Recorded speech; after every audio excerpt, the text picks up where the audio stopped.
Everyone, welcome to Haryana classroom. So भाई Haryana economy की जो है कंसेप्ट यानी सेकंड पार्ट जो है आज कंप्लीट करने वाले। सो भाई स्टार्ट करने से पहले कोई भी चैनल से नया जुड़ रहा है सो चैनल को सब्सक्राइब कर लो और टेलीग्राम ग्रुप से ज्वाइन हो जाओ ताकि आपको जो है पीडीएफ वगैरह नोटिफिकेशंस का पता चल जाए। ठीक है। सो आज का जो टॉपिक है यानी कल हमने ये वाला चैप्टर जो है हाफ किया था, उसमें यानी कॉजेज किए थे। कॉजेज के बाद जो है क्या किया था यानी यहाँ पे आ गए थे, कॉन्सिक्वेंसेस पे आ गए थे। ये वाला टॉपिक यहाँ से स्टार्ट करना है। सो एक बार कल वाला देख लेते हैं क्या क्या कंप्लीट किया था। सो कल वाले में भी कंप्लीट किया था यानी मीनिंग वगैरह देखा था, जो इंपॉर्टेंट फैक्ट्स है ये वाले देखे थे। देन इसके बाद क्या देखा था, इसके फीचर्स वगैरह देखे थे और ये ट्रेंड्स वगैरह ये जो है एक्सटेंड वगैरह ये सारी चीज़ें देखी थी। सो ये सारा कुछ किया था भाई, कॉजेज वगैरह देख लिए थे। सो आज जो है कॉन्सिक्वेंसेस करने वाले हैं यानी ग्रामीण ऋणग्रस्तता के प्रभाव यानी क्या फर्क पड़ता है जब इतना सारा जो है गांव के एरिया में जो है इतना सारा लोन का जो है भार जो है वो हो जाता है। सो उससे भाई क्या फर्क पड़ता है, क्या प्रभाव पड़ता है, कॉन्सिक्वेंसेस, वो चीज़ पूछी गई है इसमें। सो फर्स्ट भाई अगर इतना ज़्यादा ही लोन की जो है वो प्रॉब्लम्स चली हुई है, इतना जो है ऋणग्रस्तता चली हुई है ग्रामीण में, सो उससे भाई क्या हो रहा है यानी कॉन्सिक्वेंसेस। सो इसमें जो है एक्सप्लोटेशंस ऑफ फार्मर यानी जो फार्मर है उनका क्या हो रहा है भाई, एक्सप्लोटेशंस हो रहा है यानी उनका शोषण हो रहा है। कैसे हो रहा है, क्योंकि जो बड़े बड़े मनी लैंडर्स होते हैं भाई वो क्या करते हैं, जो वैसे फार्मर होते हैं उनको क्या करते हैं, हाई रेट पे क्या देते हैं, उनको लोन देते हैं। जो रेट होता है बिल्कुल क्या होता है भाई, हाई रेट होता है और उस पे वो उनको लोन देते हैं, किसको, फार्मर्स को। जिससे क्या होता है वो जो है बहुत ही ज़्यादा जो है इनकम कमा लेते हैं। कौन कमा लेते हैं भाई, मनी लेंडर कमा लेते हैं। सो इससे ये प्रभाव पड़ता है क्योंकि उनको तो लोन लेना ही पड़ेगा, जो स्मॉल फार्मर्स है या फार्मर जो भी है उनको तो लोन लेना पड़ेगा। बट उससे क्या है, जो मनी लेंडर्स है वो क्या कर रहे हैं भाई, उनका शोषण कर रहे हैं। सो ये बहुत ही बड़ा जो है इफेक्ट यानी प्रभाव पड़ रहा है। देन सेकंड क्या है, adverse effect on agriculture. Agriculture पे कौन सा उल्टा प्रभाव जो है पड़ रहा है, कैसे, यानी कृषि पर प्रतिकूल प्रभाव कैसे जो है पड़ रहा है, एडवर्स इफेक्ट। इससे क्या है भाई, जो इसमें जो है इतना ज्यादा जो है लोन हो जाता है किसान के ऊपर, वो क्या कर पाते हैं, वो जो मॉडर्न फार्मिंग जो होती है ना भाई, अगर प्रोडक्टिविटी इंक्रीज करनी है, प्रोडक्टिविटी जो है वो इंक्रीज करनी है, सो उसके लिए जो है मॉडर्न फार्मिंग जो है वो यूज करनी पड़ेगी। और मॉडर्न फार्मिंग यूज करने के लिए किस चीज की जरूरत होगी, कैपिटल की जरूरत होगी। और कैपिटल जो है उनके पास होती नहीं। ठीक है, जो फार्मर होते हैं, तो उससे वो क्या करेंगे, वो लोन वगैरह लेंगे। तो इससे जो है बहुत ही हैवी डेब्ट्स के, बहुत ही ज्यादा जो लोन है वो हो जाता है, उससे एग्रीकल्चर पे एडवर्स इफेक्ट पड़ता है। वो जो है मॉडर्न फार्मिंग और जो है वो चीजें वो नहीं लेके आ पाते। नेक्स्ट क्या है भाई, डिस्ट्रेस सेल ऑफ प्रोड्यूस। यानी इसमें क्या है, उपज की मजबूरी में बिक्री जो है वो क्या हो जाती है, डिस्ट्रेस हो जाती है। क्योंकि इसमें जो है उनके पास जो है किसान जो होते हैं भाई, फार्मर्स जो होते हैं उनके पास जो है इतना लोन हो जाता है, वो इतना लोन उधार ले लेते हैं वो। सो वो क्या करते हैं भाई, उस लोन को चुकाने के लिए, उसकी वो करने के लिए, वो जो है अपनी जो सेल है, फसल है, वो बिल्कुल ही लो रेट पे करते हैं। जिससे क्या हो रहा है भाई, यानी डिस्ट्रेस सेल ऑफ प्रोडक्ट, अपने प्रोडक्ट की जो सेल है बिल्कुल ही कम रेट पे करते हैं। जिससे ये वाला भी क्या है, एक कॉन्सिक्वेंसेस है। नेक्स्ट क्या है, डिफिकल्टीज इन लाइवलीहुड। यानी जो फार्मर्स होते हैं डेप्ट can not maintain a decent standard of living. इतना ज्यादा उनके ऊपर जो है बोझ हो जाता है लोन का। सो वो क्या नहीं कर पाते, वो बिल्कुल भी एक अच्छे वाली स्टैंडर्ड ऑफ लिविंग है वो नहीं जी पाते। क्योंकि वो जो है किस चीज में मर जाते हैं, वो उसकी जो है इतना ज्यादा लोन जो ले रखा है उसको चुकाने के लिए उसकी टेंशन में ही मर जाते हैं वो। सो ये वाली भी डिफिकल्टी यानी एक बैड इफेक्ट है, बुरा प्रभाव है। फिर क्या, transfer of land to non agriculturist. यानी बहुत सारे फार्मर्स जो है ऐसे होते हैं जो क्या करते हैं भाई, जो है वो अपनी जमीन जो है नॉन एग्रीकल्चरिस्ट जो है उनको बेच देते हैं, अपनी लैंड जो है उनको ट्रांसफर कर देते हैं। और वो कैसे ट्रांसफर करते हैं भाई, क्योंकि उनके पास जो है वो लोन नहीं चुका पाते, और लोन जो है वो नहीं चुका पाते तो उसके बदले वो क्या है, अपनी लैंड को क्या करते हैं भाई, ट्रांसफर करते हैं। किससे, किसके पास ट्रांसफर करते हैं, जो नॉन एग्रीकल्चरिस्ट होते हैं ना उनके पास जो अपनी लैंड को ट्रांसफर कर देते हैं। सो ये प्रभाव पड़ता है। नेक्स्ट क्या है, सोशल इफेक्ट क्या पड़ता है, यानी सामाजिक प्रभाव जो है वो क्या पड़ता है। इससे क्या है, जो लोन जो ले रखा है उनकी जो है सामाजिक प्रतिष्ठा जो होती है, एक सोशल जो हार्मनी और जो है वो स्टेटस जो होता है वो उनका बिल्कुल ही क्या होता चला जाता है भाई, कम होता चला जाता है। और जो गाँव के एरिया में है एक इम्बैलेंस की सिचुएशंस जो है वो क्रिएट हो जाती है, मीन्स असंतुलन हो जाता है। सो सोशल इफेक्ट का भी प्रभाव जो है पड़ता है। और क्या है मोरल इफेक्ट का, मोरल इफेक्ट का भी प्रभाव पड़ता है, यानी कॉन्टिन्यूअस डेब्ट क्रिएट्स फीलिंग्स ऑफ होपलेसनेस। यानी बहुत सारे जो है जैसे ही इतना सारा जो है डेब्ट इकट्ठा हो गया, फॉर एग्जाम्पल आपने भाई जो है लोन ले लिया आपने 10 लाख का, 10 लाख का आपने लोन ले लिया, तो आप यूं थोड़ी है कि आप बिल्कुल फ्रीली जियोगे। आपके माइंड में एक बहुत ही बोझ हो गया ना कि हाँ भी मेरे को तो 10 लाख चुकाने हैं, अगर मैं 10 लाख नहीं चुकाऊंगा तो उसके बदले मेरे को अपनी जो है लैंड आपको ट्रांसफर करनी पड़ेगी, और लैंड नहीं ट्रांसफर हुई या वो जो है मेरा कुछ भी जो है वो हड़प लेंगे, ठीक है, बैंक वाले जो है। सो उसके माइंड में क्या है भाई, एक बहुत ही बड़ा जो है 10 लाख का लोन लेने के बाद बहुत बड़ा प्रेशर होता है इनके सिर पे।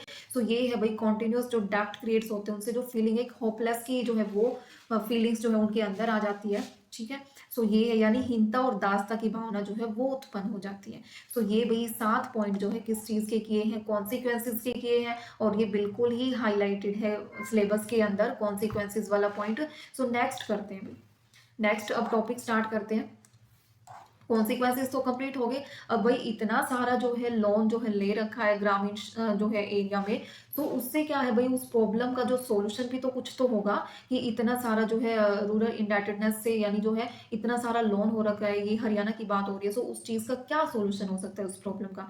सो फर्स्ट क्या है भाई, रिडक्शन इन ओल्ड डेट्स। जो पुराने जो है जो है ऋणों यानी जो लोन वगैरह ले रखे पुराने और जो नहीं चुका रखे उनको क्या करेंगे भाई, सबसे पहले रिड्यूस करेंगे। यही सॉल्यूशन है, यही सॉल्यूशन है ना। आपने भी सुना होगा कोई भी सरकार बन रही है, ठीक है, वो बनने जा रही है, मतलब वो क्या कहते हैं कि भाई अगर तुम हमें वोट वगैरह दोगे इस वाले को तो हम तुम्हारा ये कर्ज माफ कर देंगे।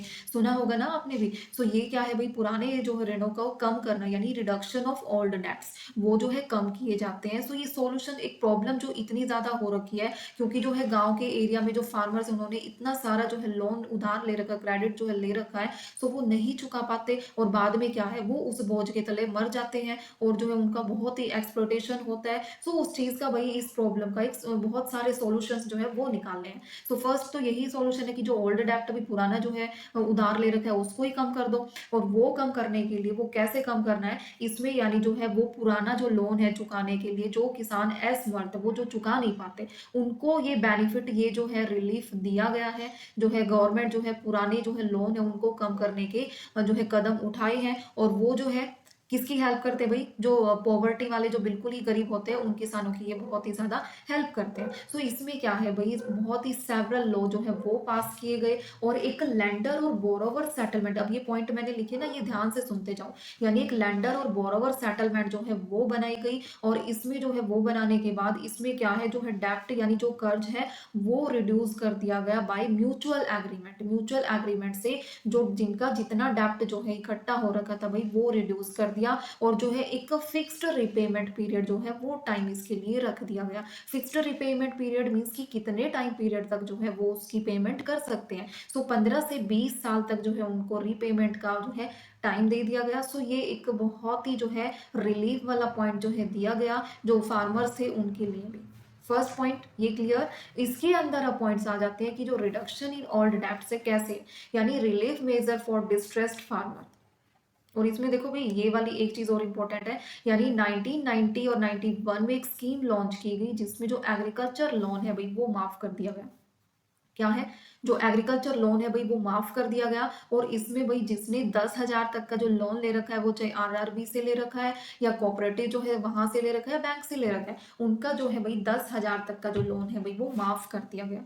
सो ये स्कीम्स है। नेक्स्ट क्या है, relief measure for distressed farmer, यानी ऋणग्रस्त किसानों के लिए राहत भरे उपाय जो है वो क्या अपनाए गए। यानी इसमें जो है ऐसे किसान जो है जो नेचुरल कैलेमिटीज जो है उनसे जो है नुकसान हुआ है, यानी कोई बाढ़ वगैरह आ गई या बारिश वगैरह ज्यादा होगी जिससे फसल खराब होगी, तो इसमें जो है वो इस चीज से जो है वो उन्होंने लोन तो ले लिया कि भाई हमारी जो फसल जो है की जो है सेल होगी तब हम उस लोन को चुका देंगे। बट भाई वो नेचुरल जो है एक जो आपदा जिसको बोलते हैं उससे इतना ज्यादा नुकसान हो गया कि वो जो है उसकी फसल ही खराब होगी। तो उससे क्या होता है भाई, जो है वो लोन जो है नहीं चुका पाते, इससे जो है वो क्या रिलीफ प्रोवाइड करना, क्या रिलीफ प्रोवाइड किया गया, relief measure for distress farmer, यानी वो लोन माफ कर दिया गया। नेक्स्ट क्या है भाई, सेकंड पॉइंट, इसमें क्या है, कौन सी जो है स्कीम लेके आए वो, कि इसमें 2008 से लेके 2009 के क्या है एक डेप्ट वेवर जो है रिलीफ पैकेज जो है 2008 से 9, ये इसमें क्या है भाई, इसका मीनिंग क्या होता है, माफ करना किसी भी चीज को।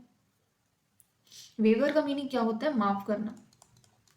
किस चीज का माफ करना, लोन का माफ करना, यानी ऋण माफी व राहत योजना ये जो है, यानी 2008 और 2009 में जो है गवर्नमेंट ऑफ इंडिया है भाई, उसने जो है फार्म लोन जो है कितना करोड़ माफ कर दिया गया, 71 से याद रख लेना, 70 कौन सी वाली स्कीम में, 2008 से 9 वाली स्कीम में जो है कितना माफ कर दिया गया, 71,680 करोड़ का जो है लोन वो माफ कर दिया गया। इसमें यानी जो स्मॉल और जो मार्जिनल फार्मर जो होते हैं ना, उनको एक फुल वाली छूट मिली, माफी या छूट इसका मीनिंग हो जाएगा वेवर का। सो इसमें जो है इन फार्मर्स को जिनके पास यानी 1 से 2 हेक्टेयर, 2 हेक्टेयर से कम है वो स्मॉल फार्मर है, जिनकी जमीन जो है 2 हेक्टेयर से ज्यादा है वो लार्ज फार्मर है। सो इनमें भाई इनको क्या है, जो ये वाले हैं इनको तो कितना रिलीफ मिला, फुल वाला रिलीफ मिल गया, बट जो जिनकी जमीन जो है 2 हेक्टेयर से ज्यादा है इनको भी कितना रिलीफ मिला, 25% का जो है रिलीफ मिला। इसमें जो है गवर्नमेंट ने ये स्कीम लॉन्च की गई थी, कौन सी, डेप्ट waiver and relief package 2008 and 9, और इस स्कीम के अंदर जो है स्कीम बेनिफिट मिला भाई 261, याद रख लेना, इस स्कीम के अंदर डेप्ट वाली के अंदर 261 का जो है क्या मिला, रिलीफ मिला, बेनिफिट मिला। और इसमें जो है जिसने भाई 75% पे करने के बाद जो है रिलीफ जो मिला है वो कितनों को मिला है, 161 करोड़। और उसके पहले माफ जो है, टोटल माफ कितना किया गया है, 831 माफ किया गया है, स्कीम बेनिफिट 261 एंड 75% पे करने के बाद जो है इतनों को रिलीफ मिला, यानी 161 हुआ भाई ये वाला डाटा क्लियर। नेक्स्ट पॉइंट आ जाइए, फिर क्या, वसूली संबंधित प्रोत्साहन योजना 2030 में रिकवरी लिंक्ड इंसेंटिव स्कीम्स जो है वो लेके आए, हरियाणा गवर्नमेंट ने ये लॉन्च की। और इस स्कीम्स के अंदर जो है जो फार्मर्स हैं जिन्होंने लोन की पेमेंट नहीं कर रखी, जिसने लोन की पेमेंट नहीं कर रखी भाई उसको जो है क्या मिलेगा, 50% रिबेट ऑन इंटरेस्ट वो वाला मिलेगा। और इसमें जो है टोटल फार्मर्स जो है कितने हैं जिनको बेनिफिट मिला, यानी 91,582 इतना जो है अप्रोक्सीमेट है जो फार्मर्स को बेनिफिट मिला है। यानी एस्टिमेट फाइनेंशियल बर्डन जो है कितना है भाई, फाइनेंशियल बर्डन एस्टिमेट लगाने के बाद 265 करोड़। एंड स्कीम में बेनिफिट जो हुआ है, जो लोन डिफॉल्टर्स थे उनको बेनिफिट कितना हुआ है स्कीम से, यानी 1,23,000, यानी 123 एंड 245 ये है। सो ये बेनिफिट मिला। नेक्स्ट क्या है, नेक्स्ट यानी ग्रामीण कारीगरों, छोटे दुकानदारों, भूमिहीन मजदूरों के लिए जो है राज्य में जो है ऋण है वो उसकी माफी योजना जो है बनाएगी, स्कीम्स जो है वो योजना बनाएगी। जो पैटी शॉपकीपर्स यानी जो स्मॉल शॉपकीपर है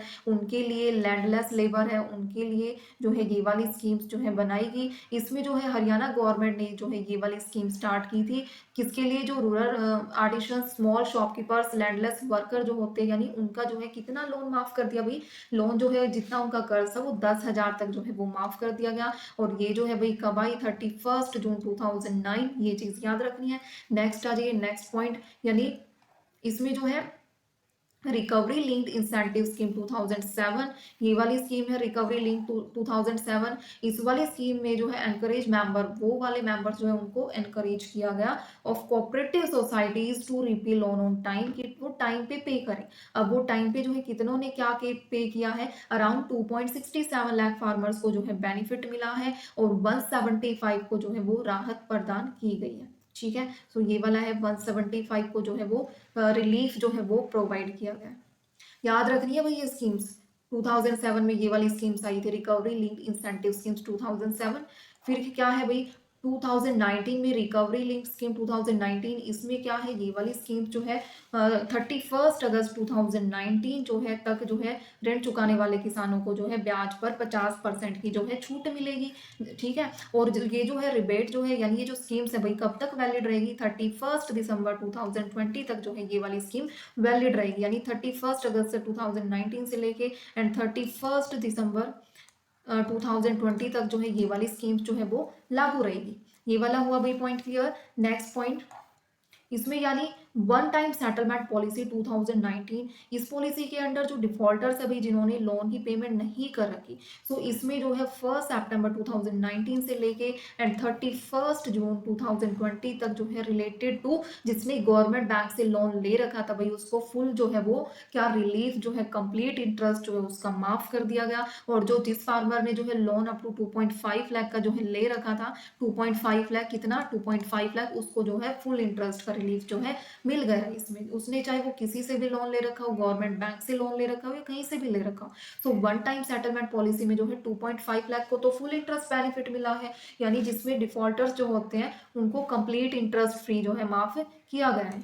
नेक्स्ट पॉइंट आ जाइए, और अब आ जाते हैं भाई पॉइंट्स रिलेटेड टू सेकंड, ये वाला रहता है, हाँ, टाइमली पेमेंट इंसेंटिव स्कीम, यानी समय पर भुगतान प्रोत्साहन योजना। यानी जो भाई जो किसान है वो समय पर जो है उस लोन की पेमेंट कर देता है, उसको जो है ब्याज की यानी जो है 3 से 5% की जो है उसको छूट मिलती है, ये याद रखना है इसमें। और जो है ये वाली स्कीम पहले 2010 तक लागू होती थी, अब वो जो स्कीम है 2018 तक जो है वो उन किसानों को भी लाभ मिलने लगा, प्रॉफिट जो है मिलने लगा।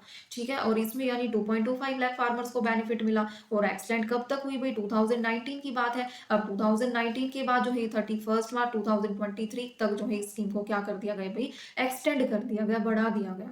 अब नेक्स्ट आ जाते हैं check in the burden of new solution की बात हो रही थी ना, एक तो डेप्ट ही कम करते जा रहे हैं हम, दूसरे में क्या सोल्यूशन है कि नए जो है ऋणों के भार को रोकना। अब जो नए नए लोन लिए जा रहे हैं उन्हीं को कम कर देते हैं, पहले तो जो ले चुके थे उनको माफ करना था, अब जो लेना है आगे इन फ्यूचर में उनको कम करना है। अब देखो भाई सबसे पहले क्या अनुपयोगी ऋणों की कमी यानी रिडक्शन इन अनप्रोडक्टिविटी डेप्ट्स, यानी जो जो डेप्ट है जिनका कोई प्रोडक्टिविटी ही नहीं है उनको क्या करना है भाई, कम से कम उनके लिए लोन लेना है। फॉर एग्जांपल जैसे सीड्स फर्टिलाइजर्स के लिए तो लो भाई लोन, बट जो है वैसे मैरिज लग्जेरियस वगैरह इनके लिए जो है ज्यादा खर्चे वगैरह वाली चीजों के लिए यहाँ पे लोन लेने की जरूरत नहीं है, तो आप इसको कम कर सकते हो। सेकंड क्या है, एनकरेजमेंट टू सेविंग, यानी फार्मर्स को क्या है, किसानों को बचत की आदत जो है डालनी चाहिए, जो है सेविंग की आदत डालनी चाहिए। जैसे बैंक और सरकारी जो समितियां होती हैं उनमें खाता खोलना चाहिए, अकाउंट जो है वहां पे ओपन करना चाहिए। सो ये वाली रिलीफ जो है वो। नेक्स्ट पॉइंट, नेक्स्ट क्या है, कंट्रोल ओवर मनी लेंडर्स। अब जो है मनी लेंडर्स क्या है, उन पे क्या है प्रॉपर लाइसेंसिंग जो है वो कर दिया गया। Proper licensing means they should not charge excessive interest, ना ही तो वो ज्यादा जो है इंटरेस्ट चार्ज कर पाएंगे उस चीज से, और जो है स्ट्रिक्ट एक्शन जो है वो उनके ऊपर लिया जाएगा अगर वो रूल्स को तोड़ते हैं तो ये होना चाहिए, मनी लेंडर्स पे फुल कंट्रोल होना चाहिए। अब भाई एक न्यूज जो है सुनने में आई है, जैसे कोई भी फर्टिलाइजर जो है सीड्स वगैरह जो है सामान लेने जाते हैं, जो है शॉप्स खुल रखी है, खाद बीज भंडार इस टाइप की जो है शॉप्स खुली हुई है, सो वहां पे भाई जो है बीज और जो है ये फर्टिलाइजर जो है कौन ले सकता है, जिसका भाई ऑनलाइन रजिस्ट्रेशन है जिसके नाम है ना वही ले सकता है, अदरवाइज और कोई भी वहां पे जो है जाके नहीं ले सकता। अब ये रूल जो है बिल्कुल फॉलो कर दिया गया है। ठीक है भाई, नेक्स्ट आ जाइए, provisions on acquiring farmer property, किसानों की संपत्ति पर कब्जा करने की मनाही, यानी उनकी जो है मनी लैंडर्स को अलाउड नहीं किया जाता कि जो है वो जो फार्मर्स लैंड है उनका पोजेशन ले। ठीक है, सो ये वाली चीज है, ये सॉल्यूशन हो सकता है। और क्या, एजेंसीज फॉर रूरल क्रेडिट, यानी जो बहुत सारे इंस्टीट्यूशंस है जैसे कोऑपरेटिव बैंक्स हुआ, लैंड डेवलपमेंट बैंक हुआ, रीजनल रूरल बैंक्स हुआ, आरआरबीज जो हुए, यानी ये जो है आरआरबी जो है कब स्टैब्लिशमेंट हुई इनकी, 2 अक्टूबर 1975, और इनका मेन मोटिव क्या था, to provide long term loan, लंबे टाइम के लिए लोन प्रोवाइड करना। सो इसमें भाई ये एजेंसीज जो है वो बनाएगी, जैसे सेल्फ हेल्प ग्रुप ये वाली एजेंसी बनाएगी। इसमें क्या है भाई, ग्रुप्स होता है बहुत सारे बंदों का और वो लोन प्रोवाइड करते हैं कम रेट पे, क्योंकि वो कलेक्शंस ले लेते हैं कहीं कहीं से, बैंक से भी जो है ले लेते हैं और फिर एक दूसरे में जो है वो उनकी हेल्प करते हैं। सो ये है भाई एजेंसीज जो है वो होनी चाहिए रूरल क्रेडिट से रिलेटेड। फिर क्या, इंक्रीजिंग फार्मर इनकम, क्या है फार्मर इनकम, यानी किसानों की आय में वृद्धि, यानी farmers income should be increased by ensuring fair prices, यानी फार्मर्स की इनकम जो है कब इंक्रीज होगी, जब जो है क्रॉप्स के फेयर प्राइसेस जो है वो अच्छे रखे जाएंगे, यानी फेयर प्राइसेस, बेटर इरिगेशन होगी, न्यू फार्मिंग की जो है टेक्निक्स वगैरह होगी, जिससे इन सारे जो है ये फैक्टर्स जो होंगे जिससे जो है फार्मर की जो है इनकम वो क्या होगी भाई, इंक्रीज होगी। सो ये वाली चीज जो है इससे कम हो सकता है।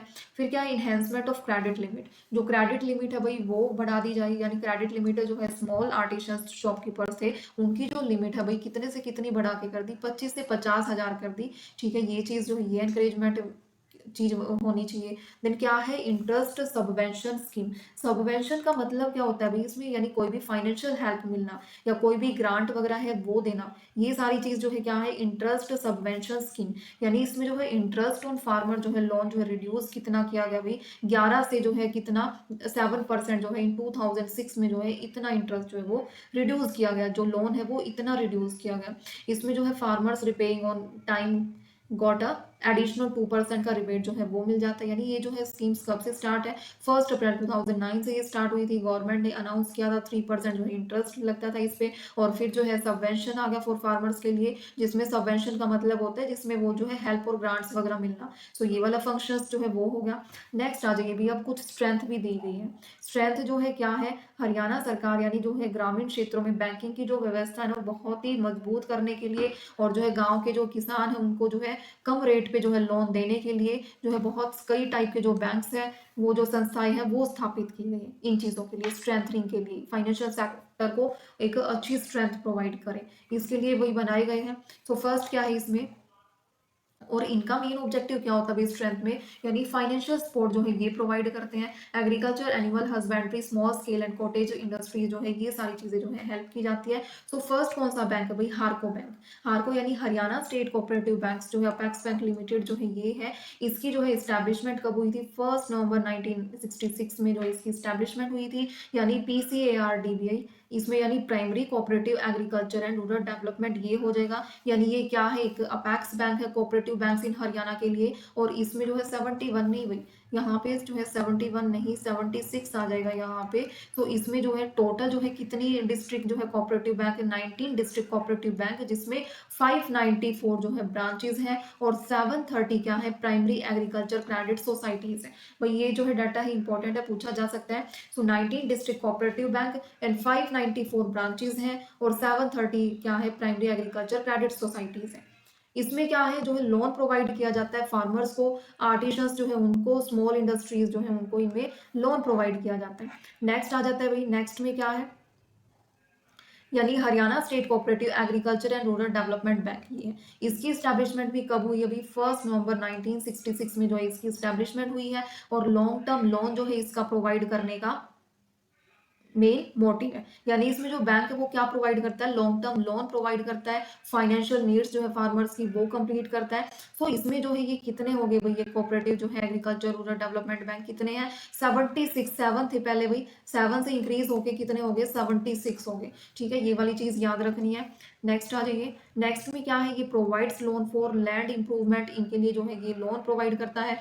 हॉर्टिकल्चर, एनिमल हस्बेंड्री, इनके लिए जो है इरिगेशन के लिए जो है ये लोन प्रोवाइड करता है। नेक्स्ट आ जाइए, सर्व हरियाणा ग्रामीण बैंक। यानी सर्व हरियाणा ग्रामीण बैंक जो होते हैं, यानी इनकी स्टैब्लिशमेंट कब हुई भाई, याद रखना है 29 नवंबर 2013 में जो है इनकी स्टैब्लिशमेंट की गई। ठीक है, ये याद रखना है। और जो है इसमें अमलगमेशन, यानी दो जो है रीजनल रूरल बैंक है उनका जो है स्पॉन्सर हुआ, वो कौन से है, एक तो PNB हो गया भैया, एक कॉर्पोरेशन बैंक है, इन दोनों को मिलके इसमें यानी ये ऑपरेट किया गया है all district of Haryana. Haryana की जितनी भी डिस्ट्रिक्ट है उसमें ये ऑपरेट किया गया है, जिसमें 650 जो है ब्रांचेज हैं वो इसमें इंक्लूड है भाई। कितनी ब्रांचेज है, 650 जो है ब्रांच वो इसमें इंक्लूड है।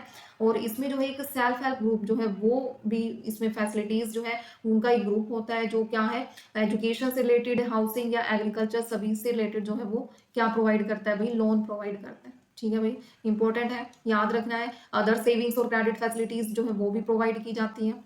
नेक्स्ट आ जाइए,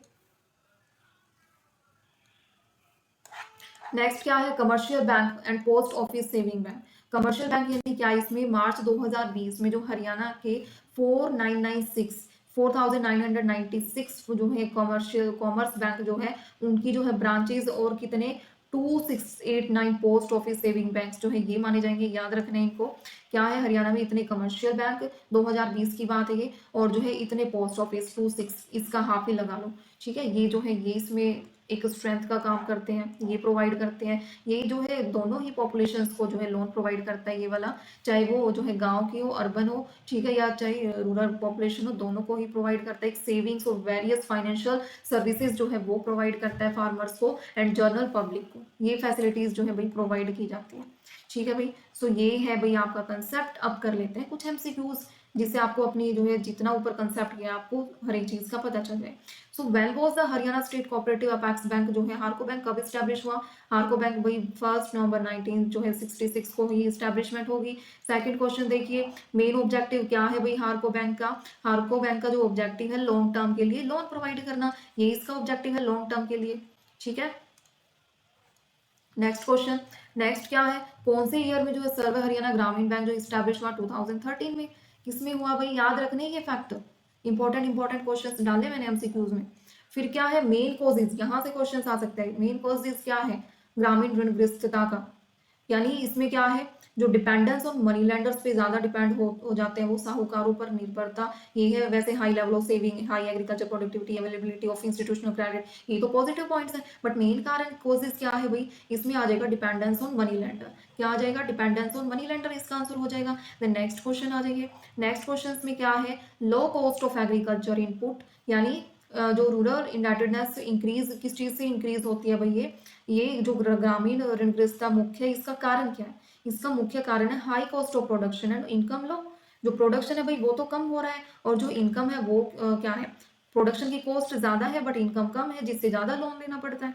ठीक है, नेक्स्ट क्वेश्चन। नेक्स्ट में क्या है, according to NSSO 2012 and 13 what percentage of rural households in India was were indebted? ठीक है, वो कितनी है भाई? ये उसमें फैक्ट में ही बताया था कल वाली क्लास में, 31.44% इसका आंसर हो जाएगा। याद रख लेना है भाई। नेक्स्ट क्वेश्चन क्या है, इनमें से मेजर कॉजेज क्या है? इसका मेजर कॉजेज क्या है? वही है ऊंचे ब्याज दरें और फसल की विफलता जो है, ये इसका मुख्य कारण है। अब ये वाली चीज किसने बोली कि भारतीय किसान जो है ऋण में जन्म लेता है, उसी में जीता है और उसी में मर जाता है। ये डॉक्टर गडगिल जो है उन्होंने ये वाली चीज बोली थी। सो याद रखनी है भाई, इंपॉर्टेंट है।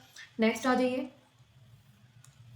नेक्स्ट क्या है, what proportions of rural loans are productive according to rural credit investment survey report? कितना जो है भाई, कितना उस चीज के लिए कितना लोन? 40%। ठीक है, कितना परसेंट भाई? 40%। नेक्स्ट आ जाइए। नेक्स्ट में क्या है, एवरेज डेप्थ पर indebted rural house hold India approximately कितना है? कितना है भाई? सर्वेक्षण के अनुसार भारत में प्रति ऋणग्रस्त ग्रामीण परिवार पर औसत कितना है? 103 जो है वो याद रख लेना, इसमें अप्रोक्सीमेट 13, इसे आप याद रखना। नेक्स्ट आ जाइए। नेक्स्ट क्वेश्चन यहाँ तक है भाई। ये है आप लोगों के टोटल एमसीक्यूज भाई। आज ये पूरा का पूरा चैप्टर विद डिटेल और कुछ इंपॉर्टेंट एमसीक्यूज के साथ ये कंप्लीट चैप्टर जो है आपका फिनिश होता है। ठीक है, ये वाला चैप्टर होता है कंप्लीट। कल नेक्स्ट टॉपिक स्टार्ट करेंगे। ठीक है, कल नेक्स्ट टॉपिक स्टार्ट करेंगे, आपका ये वाला चैप्टर बिल्कुल कंप्लीट हो जाता है भाई। यहाँ से अगर किसी ने ये 2 क्लासेस कर ली तो इससे एक्स्ट्रा करने की बिल्कुल कोई भी जरूरत नहीं है। हालांकि इतना डीप में करवाना नहीं था ये वाला, बट मैंने भाई सारा कुछ ही करवा दिया। मैंने कुछ भी स्किप नहीं किया है, हर एक चीज जो है मैंने इसके अंदर डाल दी है, कुछ भी स्किप नहीं किया। हाँ, आप लोगों के लिए कुछ क्वेश्चंस देने थे। ठीक है, आपको जवाब देना है।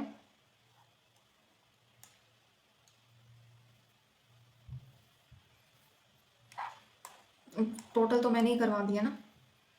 ठीक है, सो ये है भाई। और जो है अपनी क्लासेस भाई, जो साथ के साथ कर लेगा ना ये वाली क्लासेस, यूँ समझ लो उसको कब उसकी हरियाणा इकोनॉमी कंप्लीट हो जाएगी और उसको पता भी नहीं चलेगा। डेली के 30 मिनट्स, ठीक है, ओनली 30 मिनट्स डेली के, उसको पता भी नहीं चलेगा कब उसकी हरियाणा इकोनॉमी, कब ये ऐसे ऐसे टॉपिक्स जो उसने कंप्लीट कर लिए। सो भाई अपना कंटिन्यूटी रखो, आज मेरे को थोड़ा सही लगा। और आपका टाइमिंग भाई सुबह के 10 बजे फिक्स है भाई, अब कोई टाइम वाइम चेंज नहीं होगा। और 1 बजे जो है वो कैब वाला टारगेट वो भी फिक्स है। और आप मेरे को बता देना, अगर आप लोग बोलोगे तो मैं एक पीवाईक्यू सीरीज भी स्टार्ट कर दूंगी, जिसमें जो है 20 एमसीक्यूज मिक्स वाले एमसीक्यूज 20 विद एक्सप्लेनेशन, उनके पूरे कंसेप्ट की एक्सप्लेनेशन। जैसे फॉर एग्जांपल कोई भी एमसीक्यूज है, अब उसके अंदर उसके फैक्ट पूछ रखे हैं, अब उसकी फुली जो उसकी एडवांटेज वगैरह उस पूरी की पूरी एक्सप्लेनेशन, क्योंकि जो इंपॉर्टेंट टॉपिक होता है उसके अंदर से कहीं से क्वेश्चन पूछा जा सकता है। रीजनिंग का कोई भी क्वेश्चन हुआ, या मैथ्स का कुछ क्वेश्चन हुए, इंग्लिश के कुछ क्वेश्चन हुए, कुछ हिंदी के क्वेश्चन हुए। तो 20 जो है बीच बीच में जो है 20 क्वेश्चन की जो है क्लास अगर लेके आनी है, ताकि आपको सारे क्वेश्चंस की जो है रिवीजन हो जाए, है ना। सो अगर वो लेके आनी है तो बता देना भाई कमेंट में। बाकी अपना ये तो कंटिन्यू करो ही करो, है ना। ठीक है, सो यही था भाई आज का कंसेप्ट। और भाई लाइक करो, सपोर्ट करो, आपके लिए ही मेहनत की जा रही है। और हाइप वाला बटन जरूर प्रेस करो, और कमेंट अपना जो है, मैं सभी के कमेंट देखती हूँ, उनका जो है रिप्लाई भले ही लेट आए बट मैं देखती सभी के हूँ। सो भाई अपना जो है रिव्यू जरूर दो, और जो है लाइक जरूर करो। ठीक है, सो करते हैं सेशन का एंड।